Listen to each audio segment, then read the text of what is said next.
67 కోట్ల మంది వానరులు మహావీరులైనటువంటి వారు రామలక్ష్మణులతో కలిపి పడిపోయారు. ఒక్క వానరుడు యుద్ధభూమిలో లేచి తిరుగుతున్నవాడు లేడు. ఇంద్రజిత్ శక్తి తెలుసు కాబట్టి విభీషణుడు వెళ్ళిపోయాడు, దొరకలేదు. స్వామి హనుమ ఏ అస్త్రము చేత బంధింపబడదు కాబట్టి హనుమ ఒక్కరే ఉన్నారు.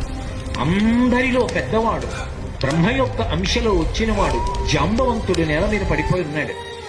విభీషణుడు కాగడా పట్టుకుని అడిగాడు, తాతా కుశలమేనా అని అడిగాడు. వానరులలో శ్రేష్ఠుడైన హనుమ బ్రతికి ఉన్నారా అని అడిగాడు జాంబవంతుడు. విభీషణుడు అన్నాడు, తాత నువ్వు అడగవలసినది రామలక్ష్మణులు కుశలముగా ఉన్నారా అని అడగాలి. హనుమ కుశలముగా ఉన్నారా అని అడిగారేం తాత అని అడిగారు. మొత్తం వానరులు రామలక్ష్మణులతో కలిసి పడిపోయినా కూడా నష్టం లేదు. హనుమ ఒక్కరు బ్రతికి ఉంటే మళ్ళీ అందరూ బ్రతుకుతారు. అందరూ బ్రతికి ఉన్నా హనుమ ఒక్కరు పడిపోతే బ్రతికి ఉన్న వీళ్ళందరూ పడిపోతారు.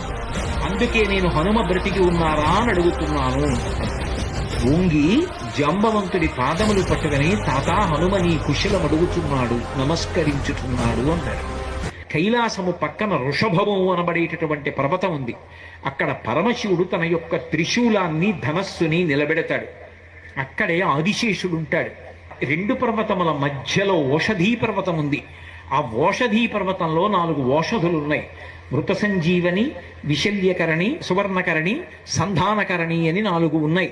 ఆ 4 ఓషధులు తీసుకురావాలి. నువ్వు వెంటనే ఆ ఓషధులు తీసుకొస్తే వానరులు బ్రతుకుతారు.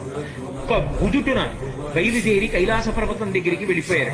ఈ స్థానములన్నీ చూశారు. వృషభ పర్వతం దగ్గరికి వెళ్ళారు. 2 పర్వతాల మధ్యలో ఓషధీ పర్వతాన్ని చూశారు.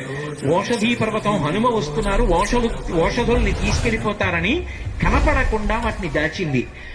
నా స్వామి అయినటువంటి రామచంద్రమూర్తి కార్యానికి పనికి రాకుండా ఓషధుల్ని దాస్తావానని ఆ సంజీవని